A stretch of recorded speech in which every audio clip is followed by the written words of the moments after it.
And as I said before, you can't have a Bible alone church, which is the basis of all Protestantism.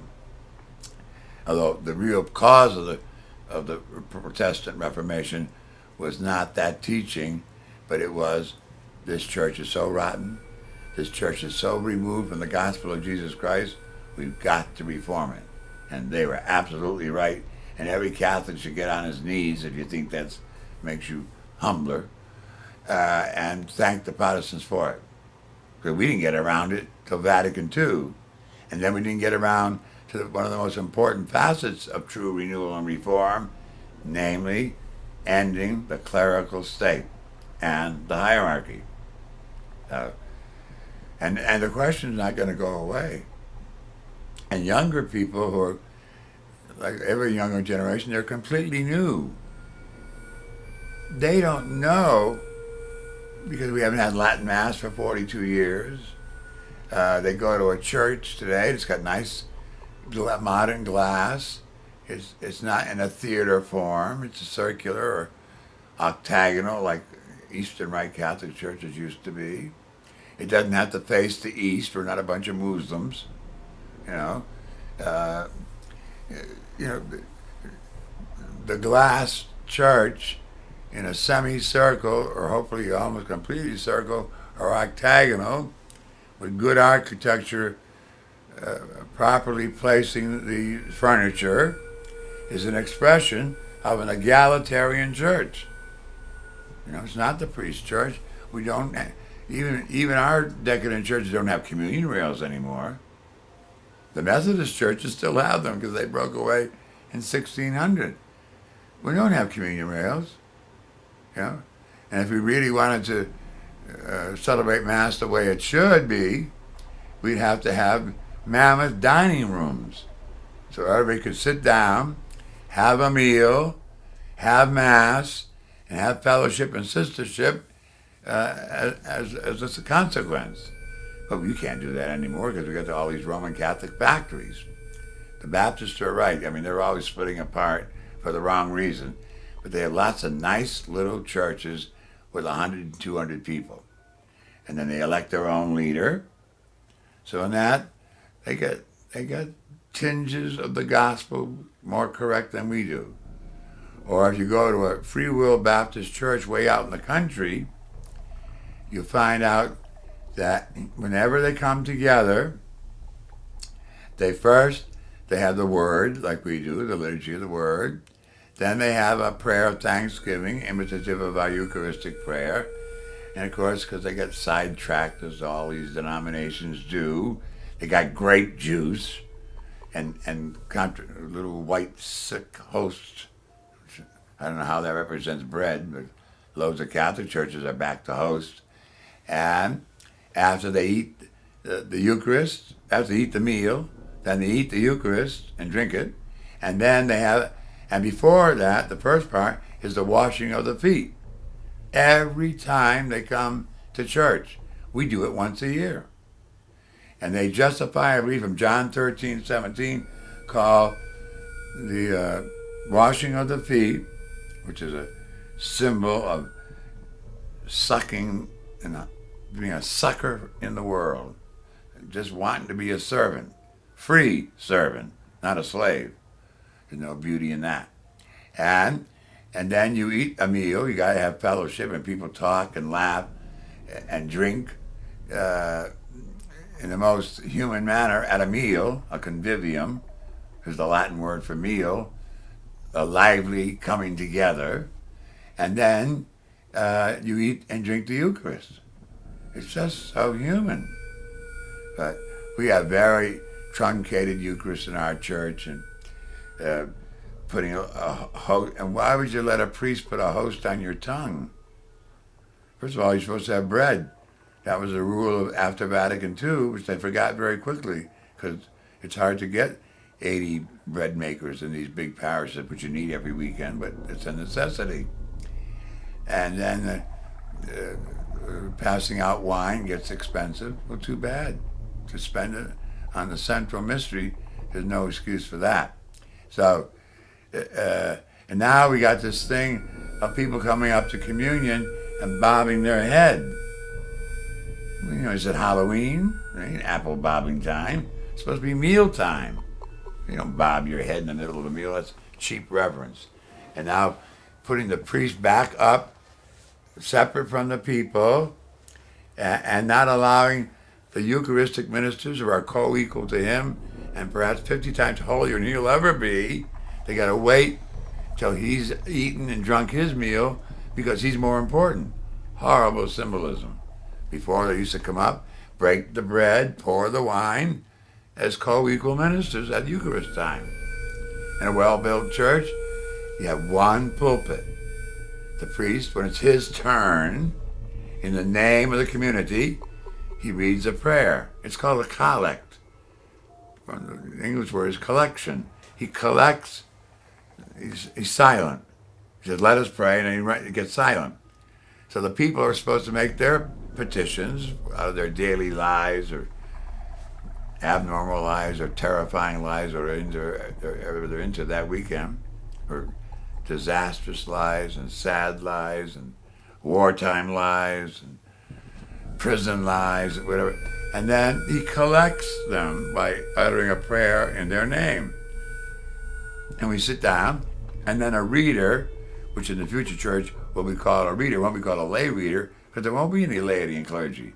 We'll all be really equal. Comes up to that one pulpit, and the next reader, and then when it's time to sing between the two first readings, and other parts of the Mass, the cantor comes up, or the cantress. And because at that moment, they're presiding. The priest doesn't preside over the whole thing, or he shouldn't, the presbyter. So, and he's supposed to have been elected anyway, but there's no election.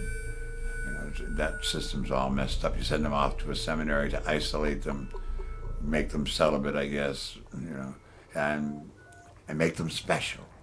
And then you appoint them to the communities, Well, that undermines community, and there is no priesthood in the New Testament, so I don't know what, it's just all off base.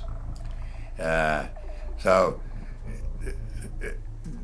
even in the Catholic Mass of today, since Vatican II, even though the new document, John Paul II was the worst pope in history to me, he tried to drag the church back to pre-Vatican II. And the priest is superior to the people. All kinds of bad teachings. I think innocently because of his experience under Stalin and his experience under the Germans, under Hitler, gave him sort of a suffering mentality, false humility. He died in public instead of going and dying privately away from us. But anyway, John Paul II brought a lot of that junk back. And now the priest is supreme. That's bad theology.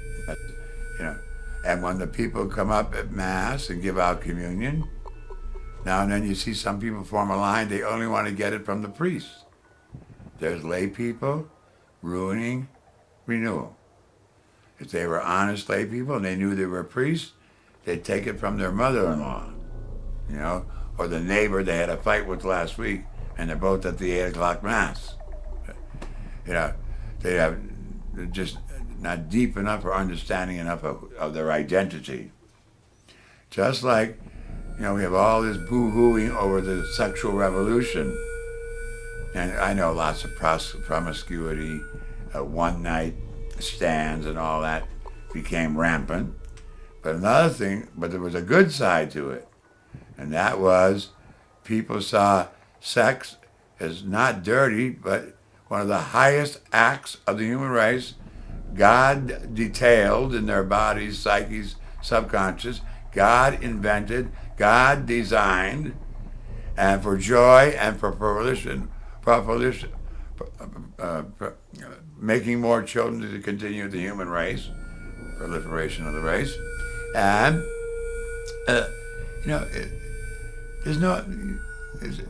I know what we've done. We've brought something called the supernatural into our religion. Well, there is no such thing. Supernatural today means you're on a drug trip, guided drug trip, or you're into psychoanalysis, or you're into spooks, you're into Halloween, serious Halloween. Yeah. There's no supernatural. There's just the natural, us, and God, and there's nothing else.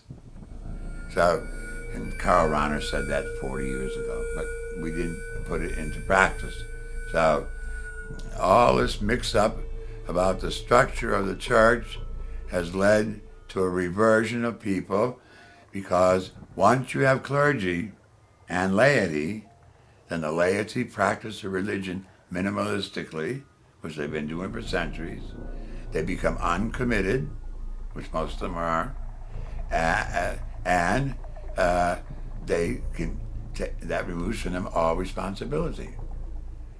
When the sex scandal reached its heights on the paper every day and the TV, the lay people kept yelling, even the most educated and even the most powerful groups of Catholic lay people, New York City, Chicago, Los Angeles, San Antonio, Texas, Miami, Florida, where there are millions of Catholics, they all kept saying, what are the bishops going to do about it?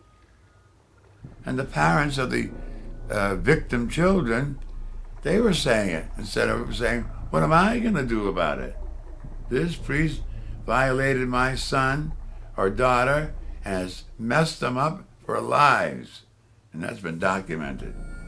You know, hundreds of, it's millions of pages now documenting these cases of what sexual abuse did to the innocent, you know, by the holy man, you know. So that shows you how unholy they were, even though most of those priests were sexually repressed, ignorant, and power drunk.